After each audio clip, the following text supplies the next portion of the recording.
Ai, ai. Foi bom, né? Olha só. Me saí bem.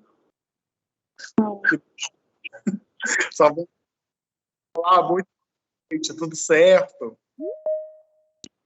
Ah, que bom. E conectar o Bluetooth não pegou. Tanta lasqueira de Bluetooth. Ai, deixa eu comprar Bluetooth. É só esperar das 7 horas e a gente, uns minutinhos, a gente começa, que hoje é só revisão e a gente só, daqui a pouco a gente inicia.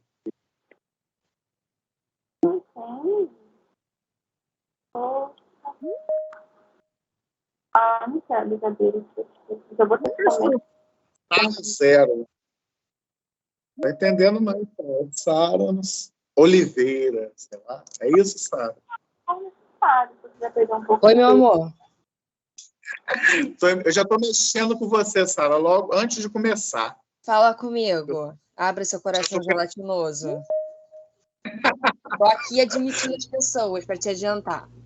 Boa noite, professor. Olá, boa noite. Estou sentindo o fedor daqui. Nós estamos aí, né, gente? Deixa eu ver quem tem mais que não tá aqui. Só aceitando. Estou no celular hoje, porque deu um. Travesseira. Consegui meu remédio teoricamente quase de graça. Assim, só vou dar uns minutinhos, aí daqui a pouco a gente começa, porque hoje é só revisão, como a gente combinou, e hoje, depois da revisão, eu vou terminar a questão dos pontos de aula e vou mandar para vocês. E vou falar também da prova, né? Já é semana. Bizu do direito de família. Boa noite, querido professor. Olá, tudo bem? Boa noite, meu amigo. Cortei. Aliás, cortaram demais, porque eu não pentei o cabelo, né? Aí o desgramado abaixou mais do que deveria. Mas tudo bem. Você disse, Sara, que eu não entendi? Mil perdões. Bizu do direito de família, não case. Essa é a primeira questão da prova. Teoria Batman para não dividir patrimônio. E acabou. Bruce Wayne. Vida que segue. Só vamos esperar aí uns 3 minutinhos, porque como é revisão hoje, só para dar tempo para o pessoal entrar, aí daqui a 3 minutinhos a gente fala da revisão. E aí depois, quando acabar a revisão, se vocês tiverem alguma dúvida, eu vou sanar. E aí depois eu mando lá na nossa sala, ainda hoje, o ponto de aula. Eu já terminei. Eu só vou dar uma revisada na aula, se eu transcrevi certo. Professor, digníssimo, boa noite. Boa noite. Eu vou pedir essa autorização para as 20 horas precisar sair da aula, tá bom? Não. Mas eu acho que até lá a gente já terminou, porque hoje é só a revisão mesmo, mas fique tranquilo, tá? E aí eu vou mandar esse ponto de aula e caso você tenha alguma dúvida, você fala comigo também. Não tem problema não. Gentileza, Deus abençoe o senhor grandemente. Amém. Todos nós. Boa aula. Obrigadão. Só vou esperar aí dar uns 7h05, que eu acho que dá tempo o pessoal entrar e a gente começa a revisão. Semana que vem é o osso, né? Porque você já começa a fazer prova. Troço chato. Mas, enfim. É o que se tem. Mas também depois vocês têm feriado, vão viver a vida tranquilamente, por aí vai.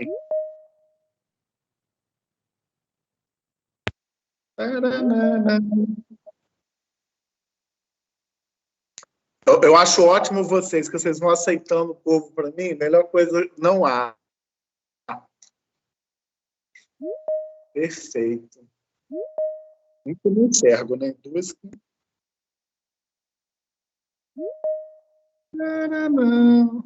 Família. Direito de família, só barraco.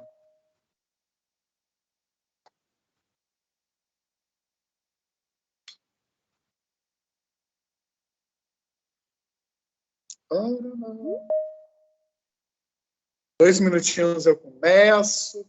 E vida que segue.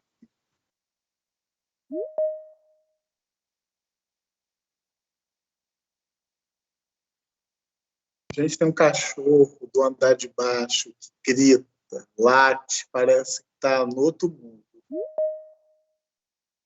Nem a Mel está assim.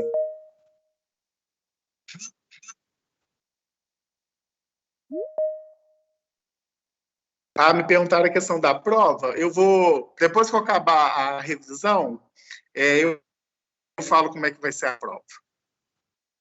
Deixam comigo. Que aí eu vou explicar direitinho como vai ser. Yasmin, muito boa noite. Yasmin me deve bolo de coco até hoje. Dá vontade de fazer uma ação de obrigação de fazer. Ia falar isso agora. Não é de coco não, tá, meu querido? É de cenoura, tá esquecido. Não, mas eu já aumento, entende? Eu já aumento. Eu já coloco outro sabor para colocar uma treta logo. Ah, tá. Olha. Sabe, eu acho que pelo tempo, Yasmin, você me deve dois, né? Um de cenoura e outro de coco. Ah, tá com desejo. Pode ser, então. Tô sacaneando. Bom, eu acho que já deu tempo aí para o pessoal entrar, né? Então, se vocês puderem aceitar para mim, eu vou agradecer, porque hoje eu estou no celular para ver se a gente não trava e não atrapalha a revisão de vocês, tá? Bom, eu vou falar da revisão, né? Hoje a gente combinou que eu só ia dar revisão. Quando eu terminar a revisão, eu vou falar para vocês como que vai ser a prova, tá? E aí a gente troca uma ideia, e aí depois, se alguém tiver alguma dúvida, também faça a matéria, eu estou aí à disposição aí para sanar, tá? Como eu estou no celular, eu estou vendo que às vezes vocês escrevem no chat, eu não consigo ler o que vocês estão escrevendo. Mas, porventura, caso tenha alguma dúvida, pode me interromper, porque aí eu sano essa dúvida sem estresse nenhum, tá bom? Gente, muito boa noite, espero aí que todos vocês estejam bem protegidos. A prova já começa semana que vem e, consequentemente, direito civil é fácil, goiaba, e vocês tiram isso de letra. Nós vamos pontuar hoje, né, embora a gente fechou todo o nosso conteúdo em face da extinção desse casamento, né, que foi o final da aula da semana passada. Então, a matéria é esse conteúdo até da semana passada, e hoje eu vou ponderar algo que eu acho importante para que vocês estudem, né? Obviamente, vocês vão estudar tudo do que foi dado, por isso que eu vou disponibilizar hoje para vocês ainda até meia-noite o meu ponto de aula. Consequentemente, caso depois vocês tenham alguma dúvida, vocês podem me mandar o WhatsApp, ligar, fique à vontade que não me incomoda não, tá? No pior, se tiver atendendo, se eu estiver na fundação, eu falo que respondo depois, mas eu sempre respondo. Bom, dentro da regulamentação do direito de família, a gente começa a perceber que a regulamentação do direito de família, ele vai iniciar lá no 1511 e, consequentemente, ele chega até o 1783-A do Código Civil. E é interessante que, quando a gente pensa nessa regulamentação, nós tivemos modificações importantes, né? Principalmente quando a gente pensa naquilo que eu chamo de estrutura dessa regulamentação. E a grande pergunta que nós vamos fazer é o seguinte: o que dentro da regulamentação do direito de família, nós vamos estudar, né? E nós percebemos que esse direito de família, ele vai ser responsável para determinados institutos jurídicos, né? Como, por exemplo, o casamento, direito patrimonial, união estável, tutela, curatela, ou seja, são esses elementos que vão abarcar o direito de família. Quando a gente começou a ponderar questões relacionadas à regulamentação do direito de família, nós percebemos que existiam leis extraordinárias, né? Então, por exemplo, quando a gente pensava, por exemplo, exemplo, na separação e no divórcio, a gente pensava na Lei 6.515 de 77. Então, era uma lei especial. E o Código Civil, obviamente,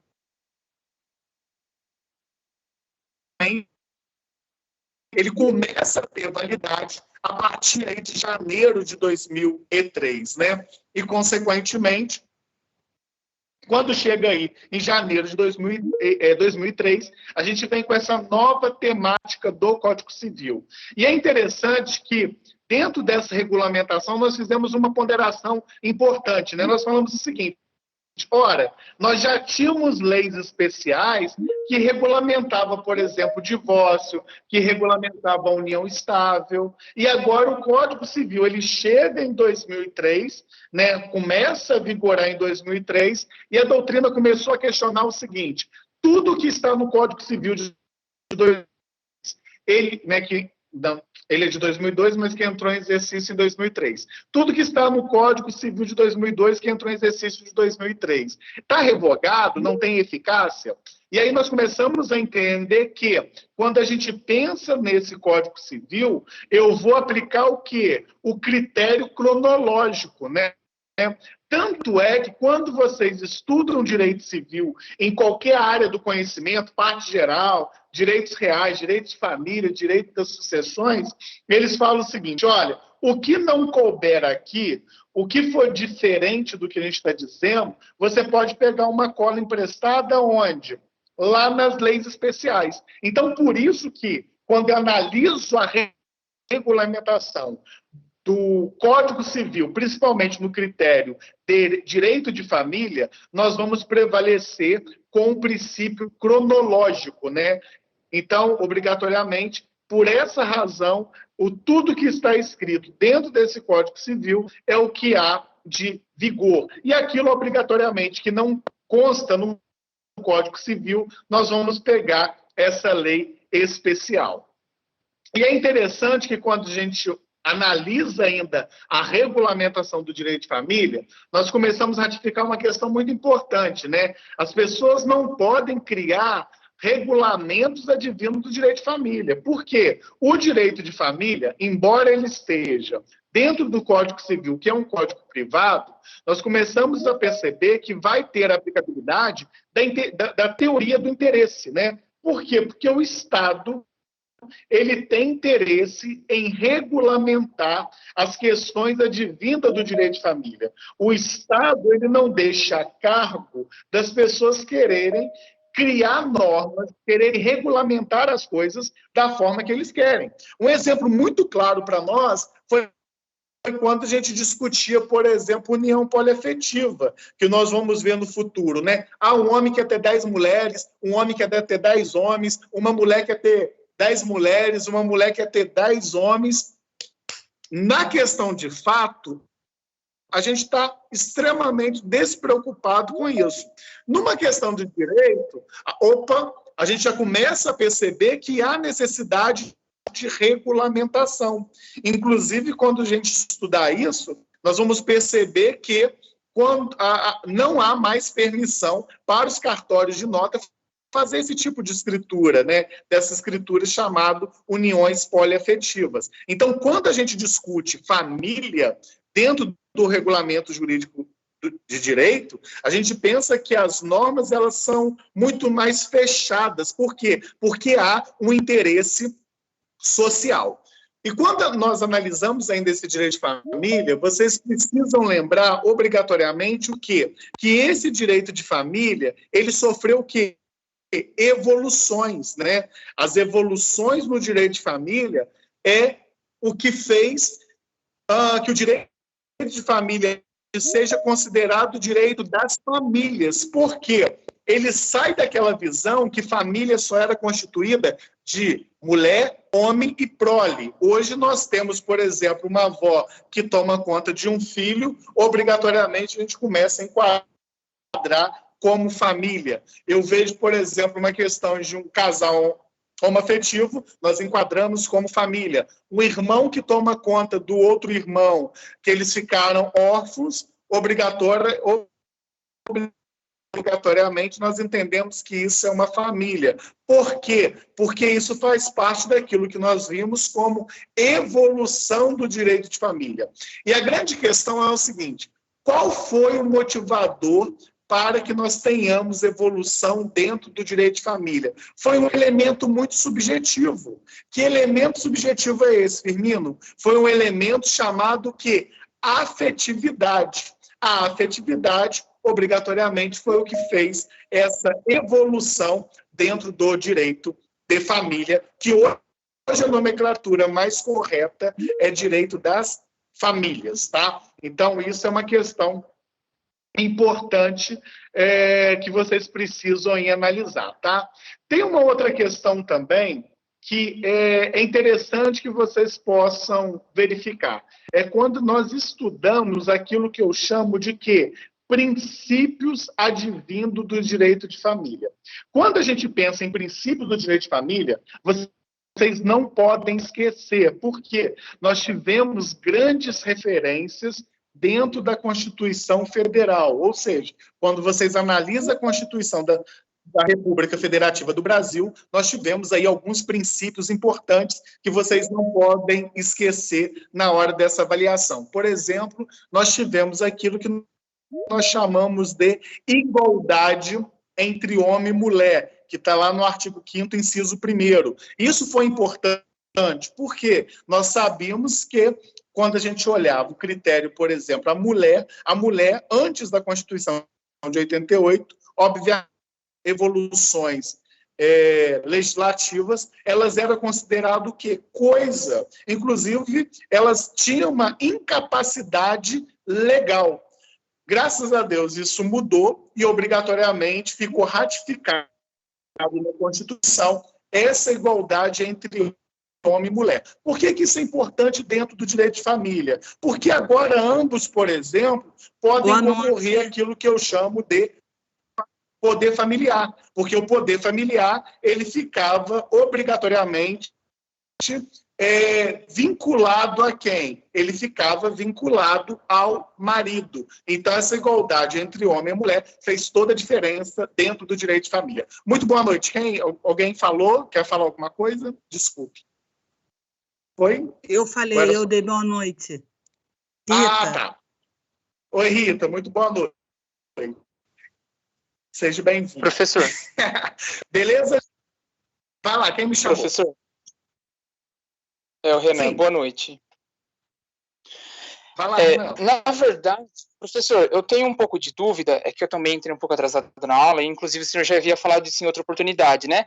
Mas é com relação a esse princípio cronológico. Na verdade, esse princípio cronológico ele está ligado à aplicação da lei, se vai ser especial ou não? É basicamente isso?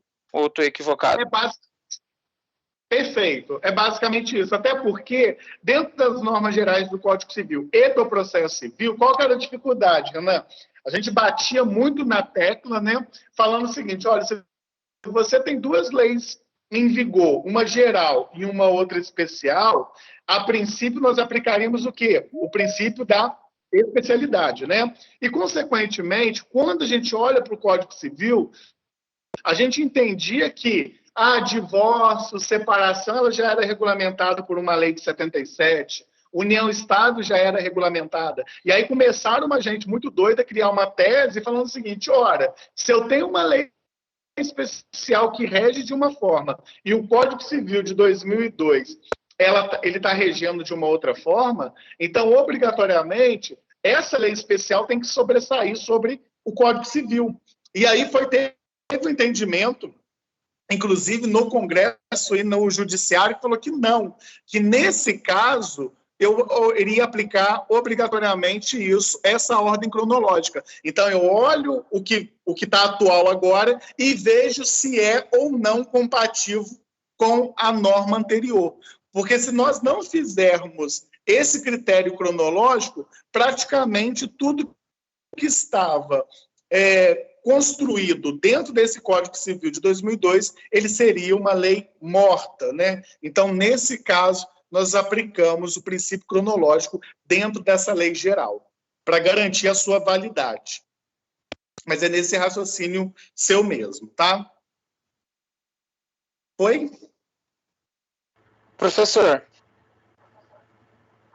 mas assim, em regra, o Código Civil ele sobressai ou vai depender, ou vai ter que fazer essa comparação? Ele vai sobressair.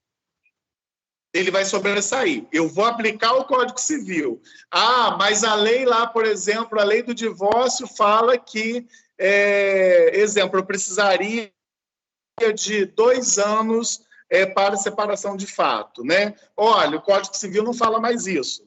Aí, obrigatoriamente, você aplica o Código Civil, mas não aplica a lei de 77.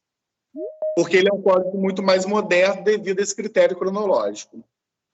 Então, quem tem que se adaptar ao Código Civil é essa lei especial. Agora, se dentro do Código Civil, dentro da temática que você está discutindo, não tem nada que está regendo lá, aí você aplica essa lei especial dentro da regulamentação do direito de família. Oi? Foi, professor, muito obrigado, tá? Nada.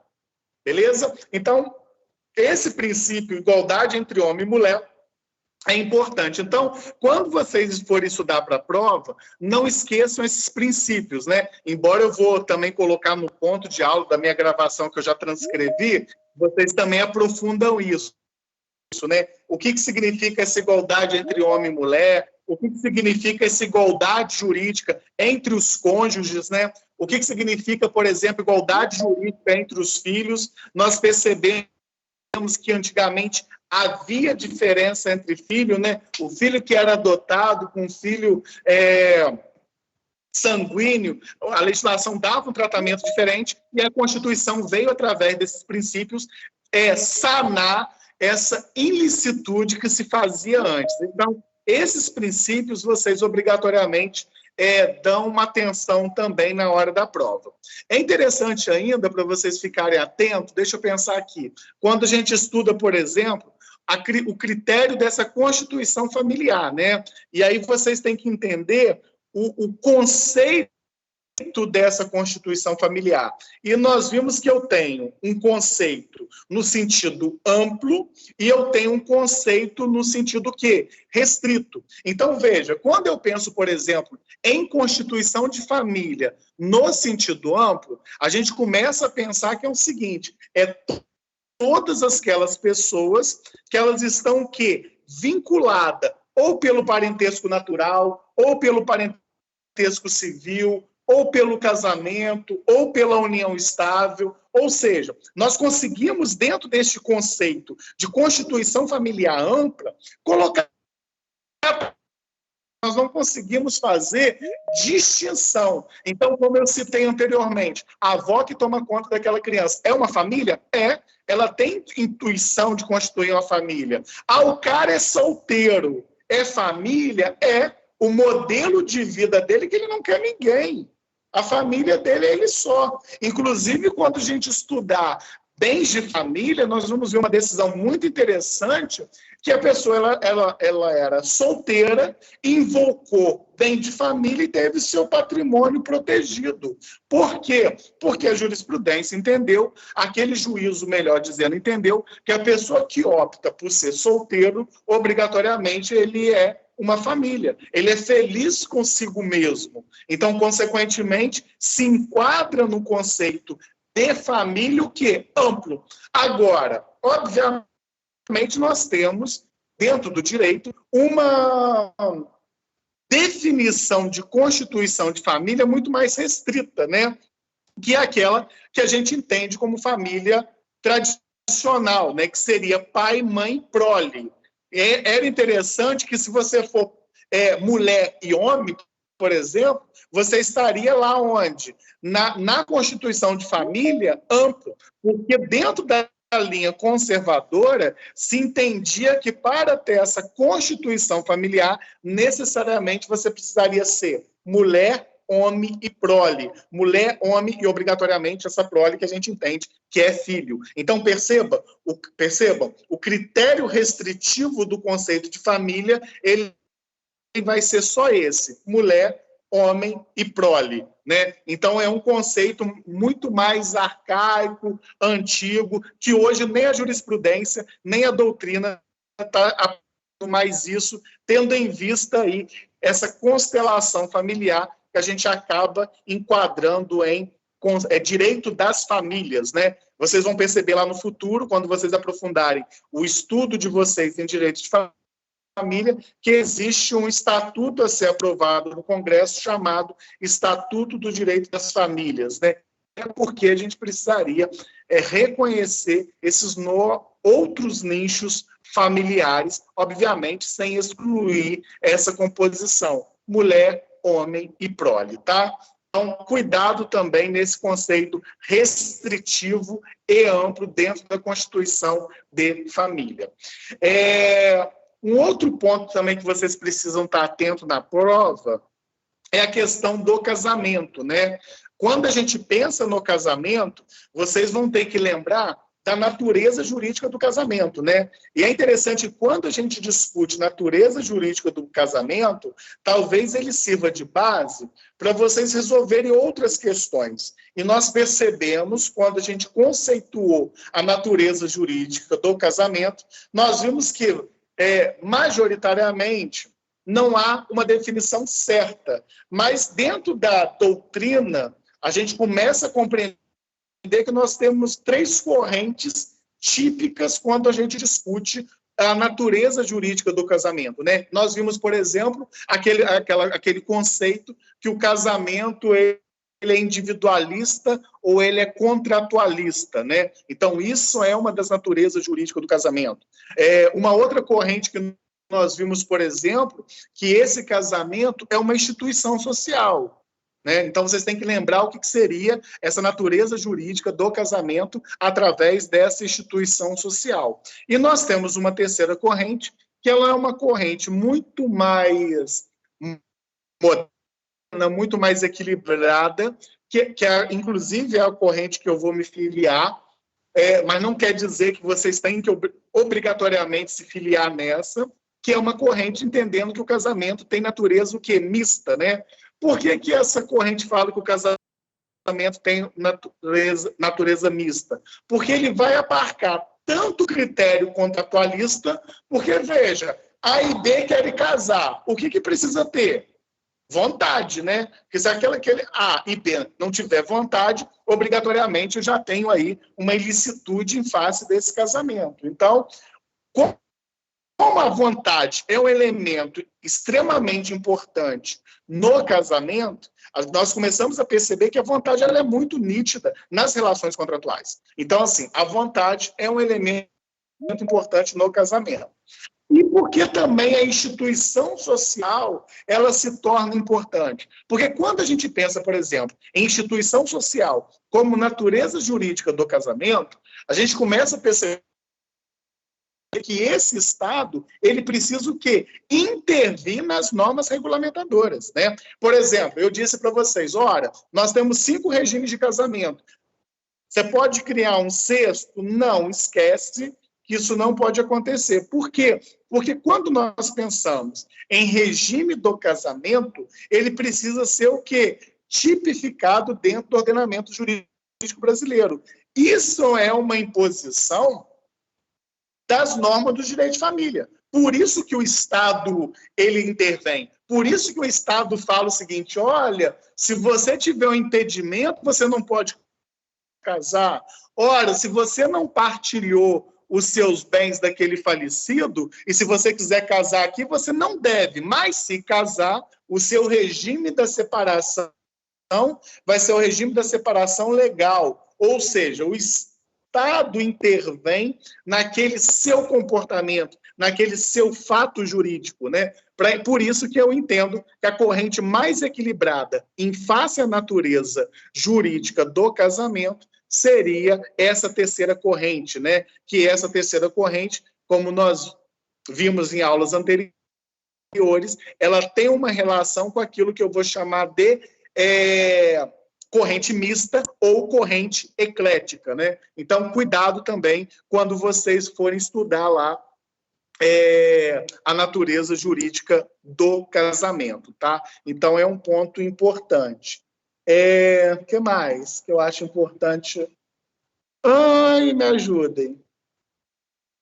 Deixa eu tentar lembrar o que eu coloquei lá para vocês resolverem.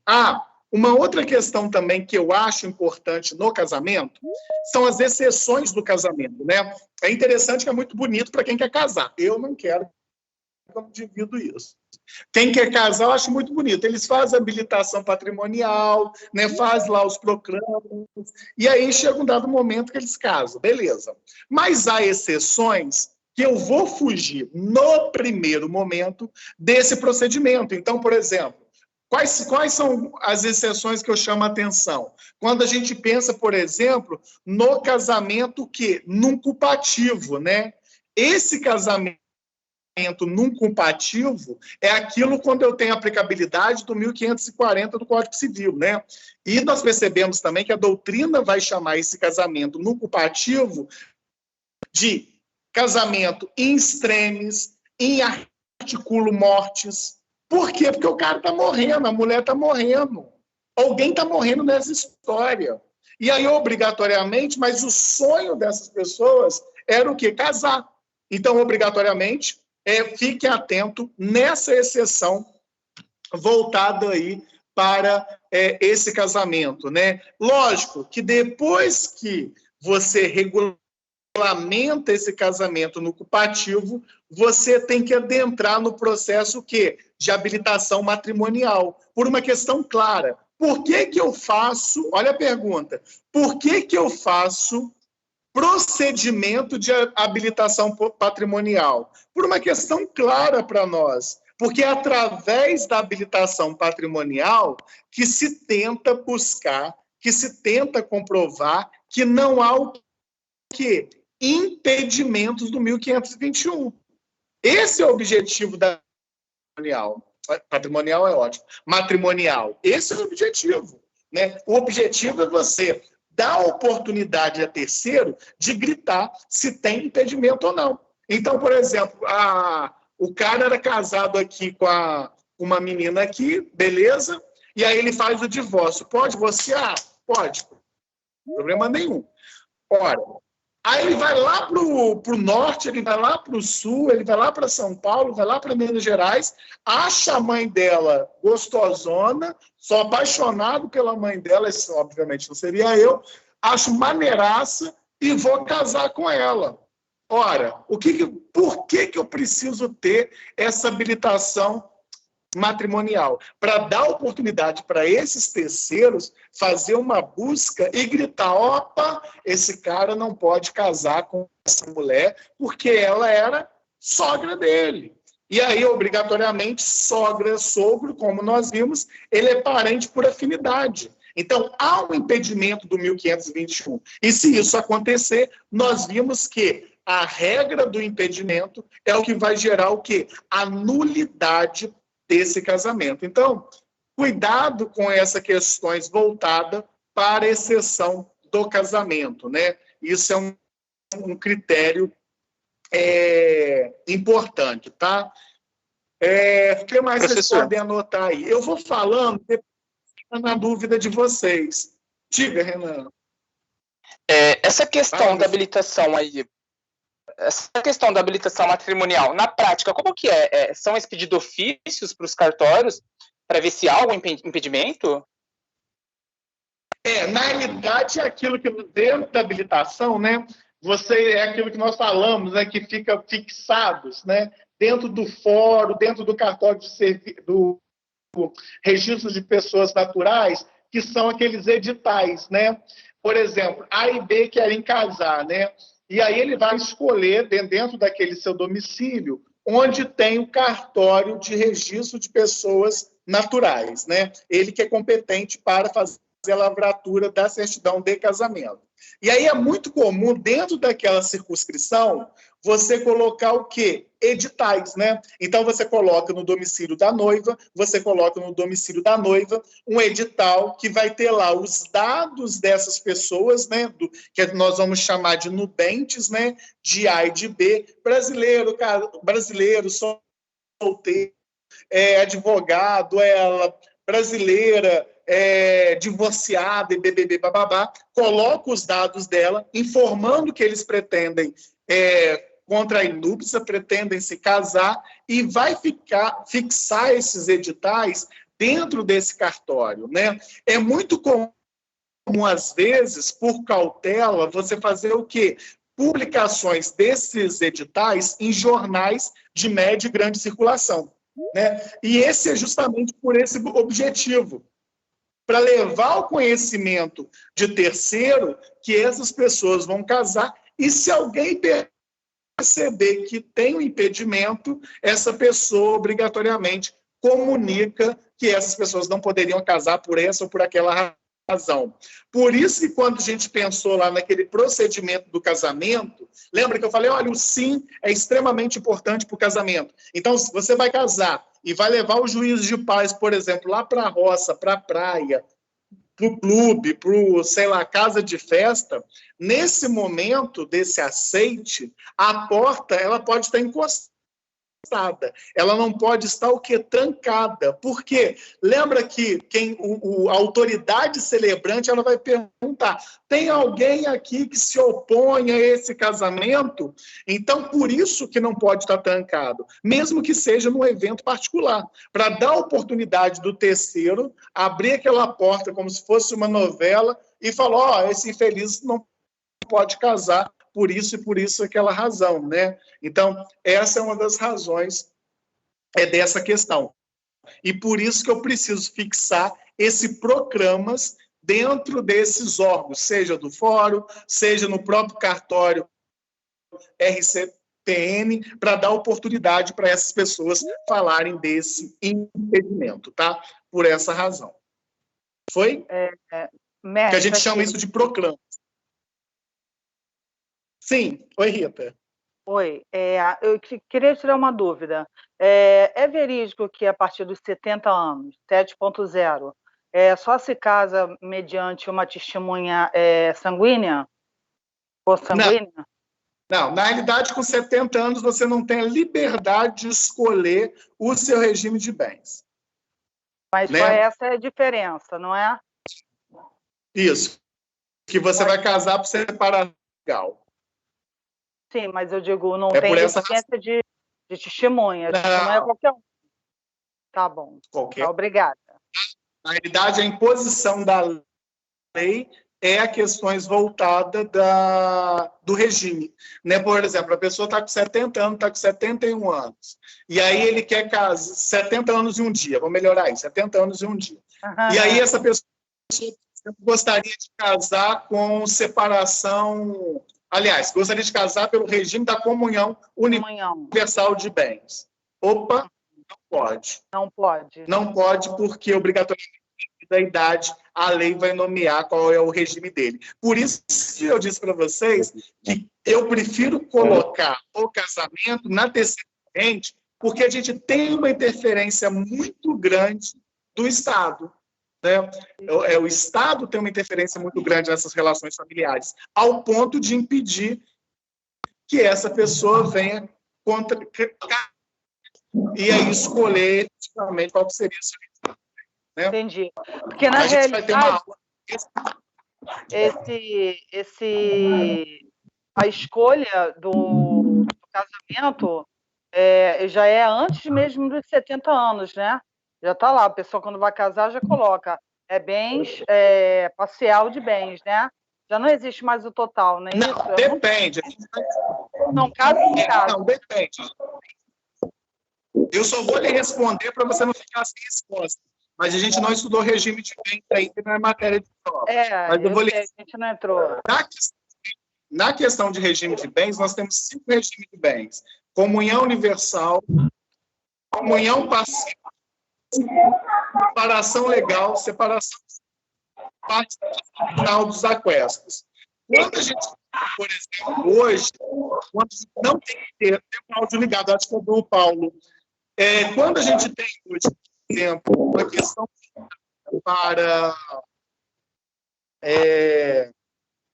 núpcias, né? Quando eu vou fazer pacto antinupcial, alguns regimes eu tenho pacto antinupcial, né? Então, por exemplo, separação absoluta eu tenho um pacto, comunhão universal eu tenho um pacto, separação dos aquestos eu tenho pacto. A separação legal, não existe pacto antinupcial, porque a lei já te impõe isso. A separação da regime da comunhão parcial, eu também não tenho pacto, porque a lei já te impõe isso. Então, hoje, por exemplo, se você não fizer pacto antinupcial, ou seja, se você não escolhe o casamento, você vai para a vala comum, que é essa questão voltada para o regime da comunhão parcial. Nós só temos 3 regimes que ele obrigatoriamente vai lhe exigir fazer um negócio chamado pacto antinupcial. Mas nós vamos estudar isso quando a gente estudar regime de bens, tá? Mas hoje a gente fica aí com 5 regimes dentro do ordenamento jurídico brasileiro. Tá bom, ok. Tá? Obrigada, tá? Nada, Rita, que isso. Beleza, gente? Então, assim, esses pontos é um ponto importante. Bom, um outro ponto também que eu chamo a atenção para vocês é na hora da prova, até porque quando vocês obrigatoriamente estudam, por exemplo, escada de Ponte de Miranda, e aí eu acho que vocês já estão cansados de ouvir escada de Ponte de Miranda, já estão de saco cheio, mas quando a gente estuda a escada de Ponte de Miranda, nós percebemos que eu tenho 3 degraus muito importantes, né? Eu tenho aquilo que eu chamo de existência, eu tenho aquilo que eu chamo de validade e eu tenho aquilo que eu chamo de eficácia, né? Por que que isso é importante dentro do direito de família? Para você dar validade, para você dar uma inexistência. Então, você imagina o seguinte, Renan vai casar e aí, obrigatoriamente, ele tranca a porta lá de onde ele vai casar. Trancou. Não dá a oportunidade da Rita chegar lá e gritar, olha, ele não pode casar porque ele tem um impedimento. O que aconteceu? Portas fechadas para o casamento, que não deu a oportunidade da outra pessoa gritar que ele era impedido para aquele casamento, esse casamento é o quê? Existente, válido, eficaz. A gente começa a entender que esse casamento ele é o quê? Inexistente. Ele não chegou a nem existir. Por quê? Porque ele quebra, na realidade, o requisito, né, do casamento dele acontecer de portas abertas ou portas encostadas, mas não pode ser trancada. Até porque alguém precisa dizer se aquela pessoa é impedida ou não. Então, ele gravita para a escada de Ponte de Miranda como um casamento inexistente. Agora, é muito comum, dentro do ordenamento jurídico brasileiro, quando a gente discute impedimento, a gente entender alguns requisitos da validade. E na altura do campeonato de vocês perceberam que a validade na relação jurídica ela é a hipótese lá do 104 do Código Civil. E aí a gente vai pensar agente capaz, objeto lícito, possível, determinado, determinável, forma, adequação. Se há alguma violação disso, pode gerar o quê? A possibilidade daquilo que era válido, ele passar a ser inválido. Então, por exemplo, se eu tenho um impedimento para o casamento, eu posso ter todos os requisitos do 104, mas o impedimento, ele vem onde? A lei. É a própria 1521 que está dizendo para vocês. Ora, se eu venho a ferir a validade da escada de Ponte de Miranda, eu só tenho 2 possibilidades. Ou ele vai ser anulável, ou ele vai ser o quê? Nulo. Guarde na cabeça de vocês. Nulidade, eu vou ter aplicabilidade de cara do 1521. Né? Sempre quando eu falar em impedimentos, você faz o raciocínio da nulidade. E a grande questão é, qual é o efeito dessa nulidade? É ex nunc ou ex tunc? E nós percebemos que o efeito é ex tunc, né? Ele tem que retroagir a data da celebração daquele casamento. Cuidado, cuidado, cuidado. Terceiro sabia disso? Não. Terceiro era de boa fé? Era. Então, se vocês, na qualidade de casados, que teve a nulidade do casamento decretada, aquela relação jurídica feita em face de terceiro, ela precisa obrigatoriamente ser o quê? Preservada, né? E aí, obviamente, eu vou proteger aquele cônjuge também de boa-fé que não sabia daquela irregularidade ou não sabia daquele impedimento, tá? Então, impedimentos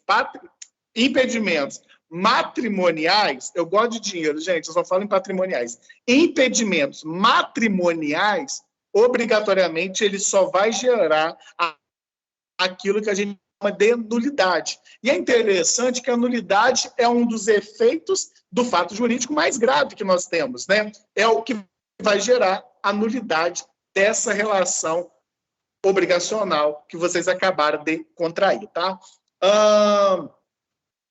Uma outra questão também que eu chamo a atenção de vocês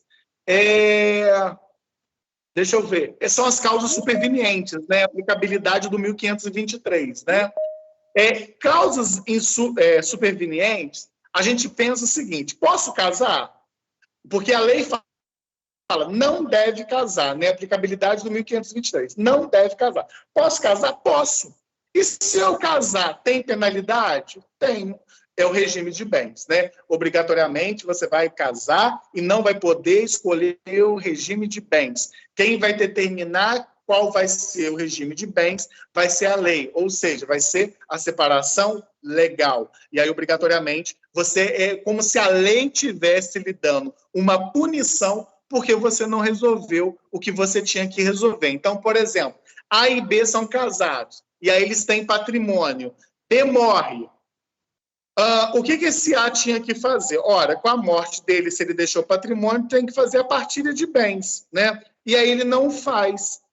Mas aí ele quer casar amanhã. Pode, porque ele é viúvo. Só que agora, quando ele for casar, ele tem uma causa superveniente, né? E aí, obrigatoriamente, nessa causa superveniente, a lei vai dizer que ele vai ter que casar por separação. Vai, Renan.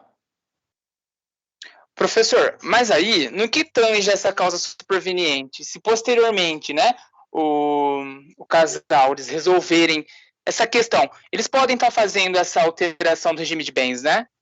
Pode, perfeito. Né? E aí é uma possibilidade, né? Por exemplo, eu já sanei aquela questão, e aí eu posso fazer a modificação do regime de bens. Quando nós estudamos regime de bens, a gente tem uma polêmica, né? Eles podem entrar com uma petição para modificar, ou eles vão precisar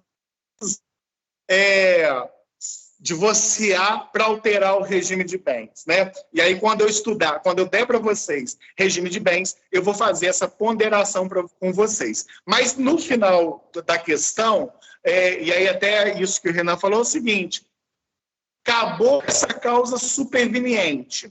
Posso mudar? Posso. Acabou. Mudo o regime de bens. Eu só tenho uma única hipótese, que eu não posso, Renan, de jeito nenhum, fazer essa alteração. Sabe qual é? Quando o meu critério foi idade. Porque aí não tem como, você não consegue sanar. E essa pergunta foi uma pergunta que caiu na Defensoria Pública da União, que justamente estava questionando que dentro das causas supervenientes, se era absoluta que eu poderia mudar todos os requisitos, né? Mas quando eu tenho um critério idade, né, nesse caso, por exemplo, quando ele é de 70 mais 1, obrigatoriamente eu não poderia mudar regime de bens. E aí essa foi a pegadinha que a Defensoria Pública da União o fez. Mas tirando isso, as demais, obrigatoriamente, você pode pedir aí a modificação do seu regime de bens. Por quê? Porque, obrigatoriamente, a causa que lhe impedia de escolher o seu regime de bens, ela não existe mais. Razão pela qual você poderia aí buscar essa modificação. Perfeito, tá?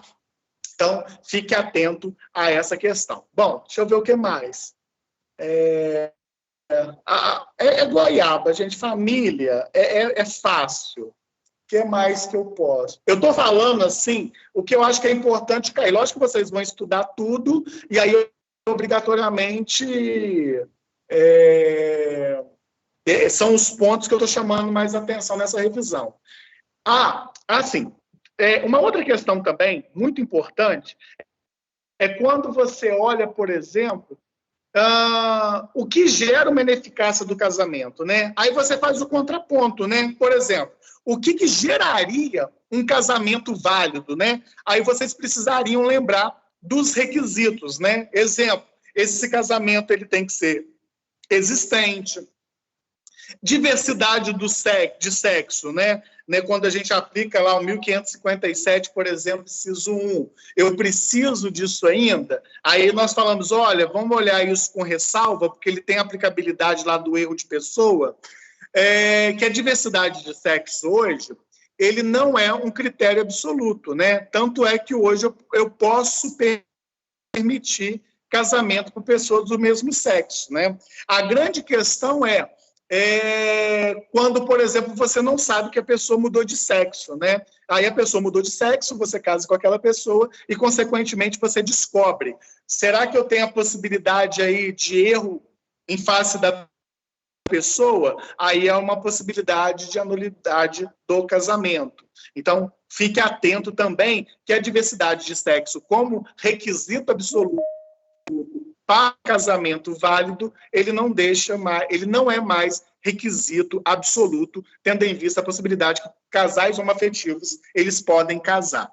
Um elemento também que não pode faltar é aquele elemento que eu falei que era a questão voltada do consenso, né? A pessoa quer casar, se ela não quiser casar contigo, não adianta, né? Esse consenso ele tem que ser muito presente, ele não pode ser um consenso viciado, ele não pode ser um consenso voltado para a coação, ele não pode ser um consenso que a sua manifestação de vontade esteja viciada, porque obrigatoriamente você poderia invalidar essa relação do casamento, tá?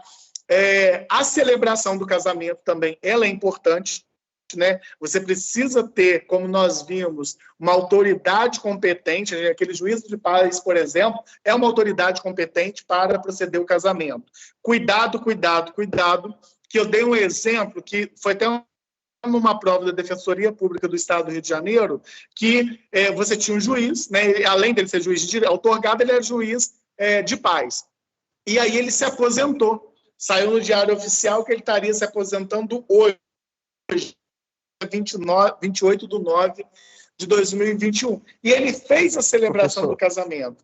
Como ele estava com boa fé, só um minutinho, como ele estava com boa fé, aquele casamento feito por autoridade celebrante, que não tinha mais competência para fazer, ele foi o quê? Validado. Por que ele foi validado? Porque, obrigatoriamente, eu tive a aplicabilidade do 1554 do Código Civil, né? Entendendo aí a teoria da aparência voltada para a boa-fé. Então, esse ato, além dele ser existente, obrigatoriamente nós vimos que ele também é válido. Desculpa, quem pediu a palavra aí? Foi eu que picotou uma hora que você falou. Alguém juiz, togado, juiz... de paz. Ele exercia a mesma qualidade. Aí o que aconteceu, né? Ele se aposentou, mas ele não tinha conhecimento da aposentadoria dele. Então, o que ele fez? Ele celebrou o casamento. Aí a Defensoria Pública, na prova discursiva dela, perguntou: esse casamento é válido? Né? E aí muita gente disse que não era válido porque ele tinha aposentado, mas na resolução da questão não informou o candidato que ele sabia da aposentadoria. Ele não sabia que no dia, por exemplo, 28/9 de 2021, saiu a aposentadoria dele. Aí era para o candidato ter fundamentado na teoria da boa-fé. Essa teoria da boa-fé dentro do direito de família é a aplicabilidade do 1554 do Código Civil. Então, o candidato deveria ter dito, nessa prova da Defensoria Pública, que esse casamento ele era existente e, consequentemente, ele chegaria à validade, devido que essa autoridade celebrante desconhecia da sua aposentadoria. Tá? A aplicabilidade do 1554 do Código Civil. Foi? Esqueci. Tá? Vamos ver o que mais. Deixa eu ver. Para finalizar, na questão assim, do que eu acho que também seria importante vocês analisarem, não se esqueçam do 1571, né? Quando a gente pensa, por exemplo, no 1571 do Código Civil, a gente pensa, na realidade, extinção, né, ou dissolução da sociedade e do vínculo conjugal, né? Então, por exemplo, invalidade do casamento por nulidade ou anulabilidade é uma extinção dessa dissolução? Morte é uma possibilidade? Sim. O que mais tem lá no 1571? Divórcio é uma possibilidade de você interromper o vínculo conjugal? Sim. Então, assim, não se esqueça que no 1571 vocês têm ali mecanismo de dissolução da sociedade e do vínculo conjugal. Coloque na cabeça de vocês. Por exemplo, divórcio, ele vai gerar o quê? Além da dissolução da sociedade, ele também faz o quê? Essa dissolução desse vínculo conjugal, tá? Chama atenção, só para a gente finalizar a revisão, chama atenção da separação judicial. Por quê? Nós vimos que a separação judicial, na doutrina, aliás, na jurisprudência, vai ver aí algumas jurisprudências, como eu disse, que falando que entrou em desuso, possibilidade jurídica do pedido, mas ela não foi revogada, né? Inclusive, nós temos uma decisão no Rio Grande do Sul, que é uma decisão muito importante que ratifica a possibilidade aí da separação judicial. Eu chamo a atenção para vocês, da separação judicial litigiosa. Por quê? Porque quando eu penso na separação judicial litigiosa, eu tenho o quê, galera? Eu tenho um elemento que eu preciso analisar. Qual é esse elemento que eu preciso analisar? É aquele elemento voltado para culpa, né? Para a culpa. Quem deu culpa? Né? E aí, esse elemento da culpa é o que você vai fazer o diálogo para essa separação judicial. Exemplo, o cara traiu, a mulher traiu, né? Alguém traiu nessa... São dois... um casamento homoafetivo. Traiu. Quem traiu? É uma culpa. Alguém teve culpa. E aí, obrigatoriamente, nessa culpa, vocês têm que analisar... Aliás, vocês têm que perceber a existência da culpa. Exemplo, você casa, e aí você trabalha em casa. A pessoa trabalha extra-casa, né? Vai trabalhar num serviço sem ser o serviço doméstico. Ele tem dever? Tem, de colocar, por exemplo, comida dentro de casa. A outra pessoa tem dever? Tem, ela está cuidando da casa também. Então, por exemplo, essa ausência de assistência mútua, alguém está dando culpa. É uma possibilidade de você discutir culpa na separação judicial. Né? Então, assim, sempre quando eu pensar numa separação judicial litigiosa, vocês nunca poderão esquecer desse elemento chamado culpa, tá? Culpa. Tem que lembrar isso, que é um requisito primário, é um requisito basilar da separação judicial, tá? Então, assim, dentro do que nós estudamos, eu chamo a atenção desses apontamentos que eu fiz para vocês. Antes de eu dar a palavra para vocês, caso alguém tenha alguma dúvida ainda, eu só vou falar um pouquinho da prova, tá? Aí depois eu dou a liberdade para vocês, obviamente, para sanar qualquer dúvida e por aí vai. Bom, como que vai ser essa prova, né? Gente, essa prova é na próxima semana, que vocês vão fazer a prova. Essa prova vai ser uma prova individual, né? Mas, assim, quando eu falo uma prova individual, a gente está no sistema online, né? Então, é uma prova individual. Eu vou fazer no Google Forms, né? Eu vou liberar esse link para vocês. Aí vocês vão colocar... Aí precisam colocar o nome todo, porque senão vai travar, né? Tem que colocar o nome todo. E aí, obrigatoriamente, vai abrir as questões para vocês fazerem no Google Forms, tá? Não sei ainda se ela vai ser mesclada, vai ser discursiva e de múltipla escolha. Eu estou pensando ainda como que vai ser, né? Mas ela vai abarcar esses pontos aí que a gente discutiu ao longo da sala, né? Vocês vão receber hoje, né? Até meia-noite, que faltou transcrever 3 linhas da minha gravação. O meu ponto de aula, o pessoal de São Paulo não conhece, mas vocês já conhecem, o pessoal do Rio já conhece. Eu gravo a minha aula, depois transcrevo e mando para vocês. Eu vou mandar isso ainda hoje, né? Daqui a pouco estou mandando isso para vocês. Então, vocês vão ter também tudo que nós discutimos em sala de aula, vocês vão ter isso por escrito. É mais um ponto, né, para vocês. Quem gravou a aula vai ver que é a mesma coisa do que eu falei, né? Mas aí vocês vão perceber que tudo que foi dito vai estar nesse ponto de aula. Às vezes o aluno não conseguiu entrar, ou teve pane na internet, vice-versa, que até nós, professores, tem essa merda, né? Às vezes não dá certo. Então, assim, não vão ficar prejudicados por ausência da matéria. Então, vai ter esse ponto de aula para vocês estudarem. E, obviamente, como a aula é até a prova é semana que vem, se vocês tiverem alguma dúvida em face da matéria, podem me ligar, pode me mandar áudio, pode me mandar mensagem. A única coisa que eu faço ressalva que vocês fazem é o seguinte: talvez eu não consiga responder na hora, mas eu vou responder de noite, de manhã, de madrugada, mas eu respondo. Nunca deixei de responder ninguém. Mas aí eu também posso sanar alguma questão que, porventura, depois ficou aí na dúvida em face de vocês, tá? Então, esse é o acho importante para vocês estudar. Obviamente, vocês estudam a matéria toda, né? Tudo isso que foi dado, mas esses são os pontos que eu acho que vocês precisam dar uma atenção para isso, tá? E agora eu deixo o microfone aberto aí para vocês. Se alguém tiver dúvida de alguma questão, bora que a gente sana. Fique à vontade. Professor, boa noite. A prova vai ser disponibilizada no horário da noite ou vai ser tipo o dia todo? Porque alguns professores estão fazendo assim, né? Eles disponibilizam de manhã, eles têm até o horário do dia até meia-noite para responder, né? Para entregar.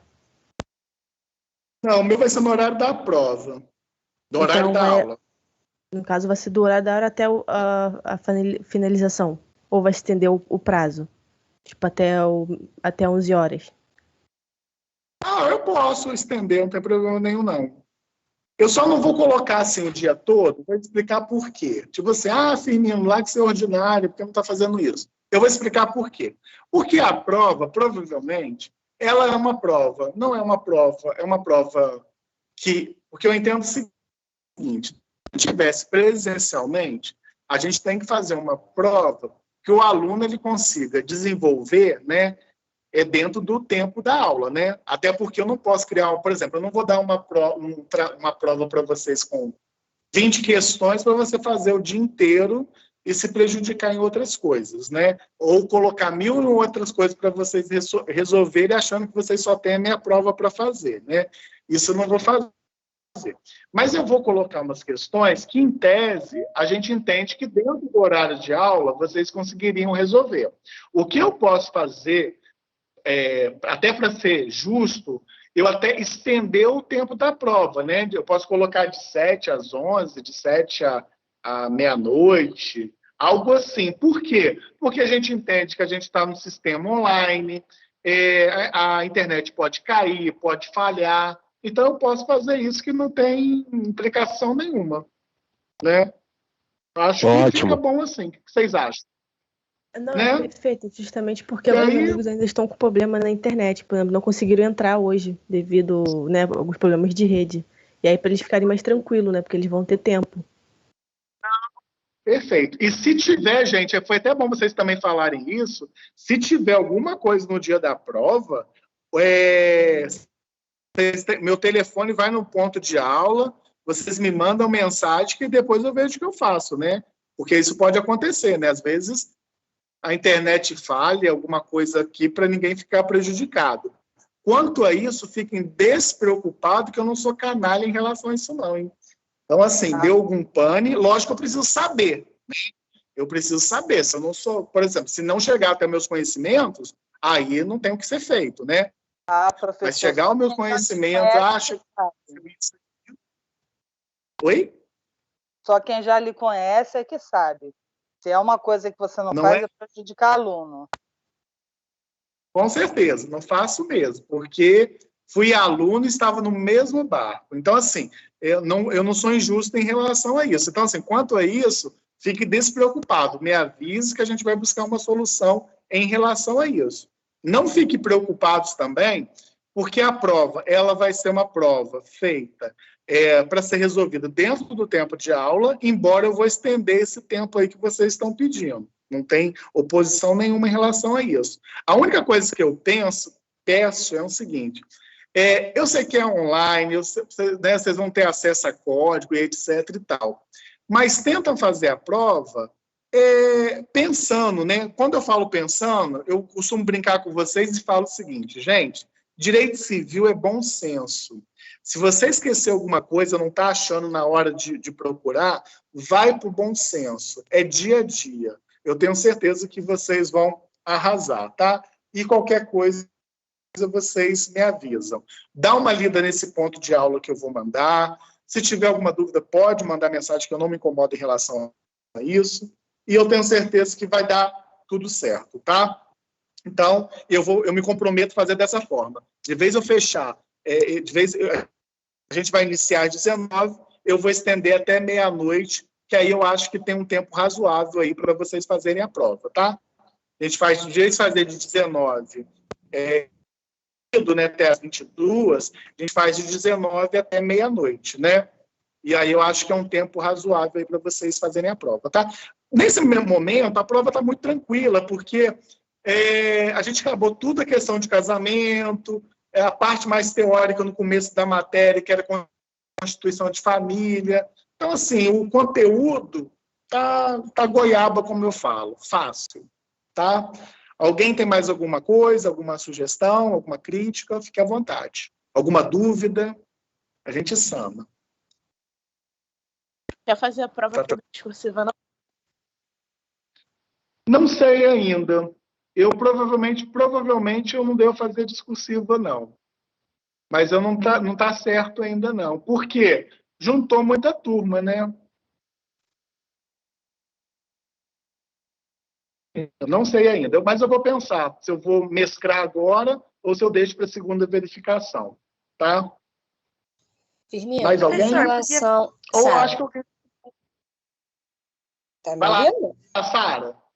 Em relação, Sim. se alguém ficar com alguma dificuldade e não conseguir falar com você, a gente combina o seguinte, joga no grupo, eu monto uma relação dos alunos que tiveram dificuldade, te passo a demanda e depois você vê uma solução, me passa para poder tentar agilizar, de uma maneira geral.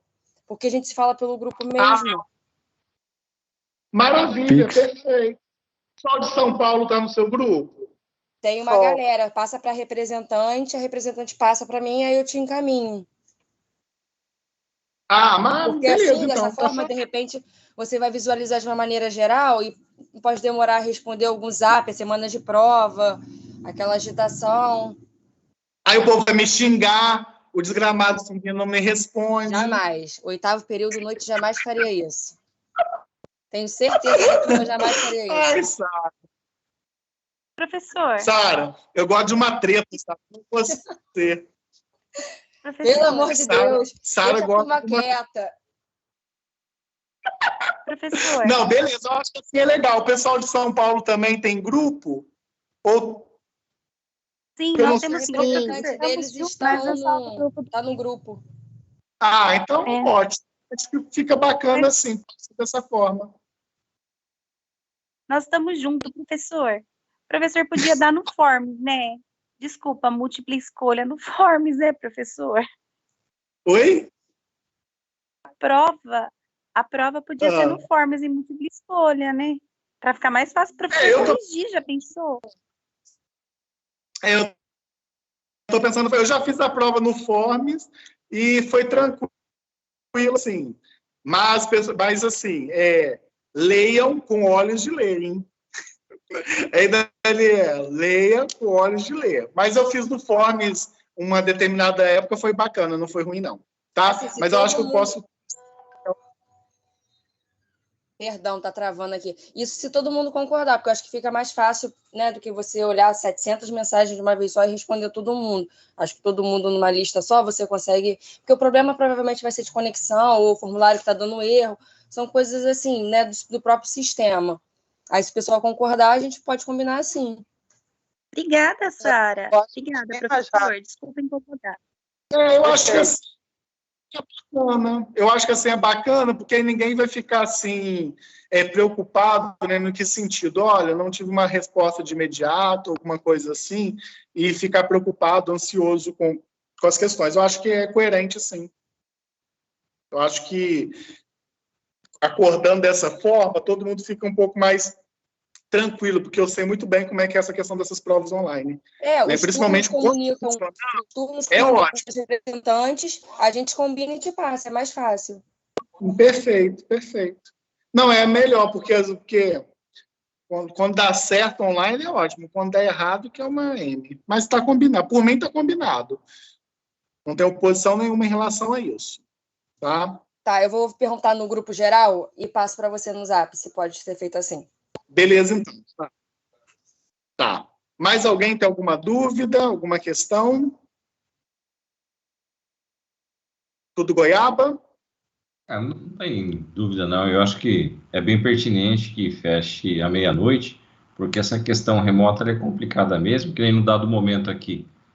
Infelizmente, eu não entrei, tá? Não me manifestei ainda, mas o senhor está travando aqui para mim direto. Então, se travar e cair, piora tudo, né? Mas tá bom, tá ótimo o horário. Não, beleza, então. Porque infelizmente é complicado. Mas beleza, a gente vai até meia-noite. Eu acho que é um tempo razoável, porque dá para fazer tranquila a prova. Tá? Então, gente, assim, eu vou disponibilizar hoje ainda para vocês os pontos lá na nossa sala. E se depois alguém tiver alguma dúvida, tem lá meu telefone, só mandar o WhatsApp, alguma coisa assim, e eu vou sanando, tá? Desejo aí para vocês uma boa semana de prova, que tudo aconteça da melhor forma possível aí para vocês e que tudo dê muito certo, tá? E qualquer coisa, se tiverem alguma dúvida aí no decorrer da semana, ao estudarem, quiser sanar alguma coisa, fique à vontade aí, que eu não me incomodo de forma alguma de responder vocês, tá?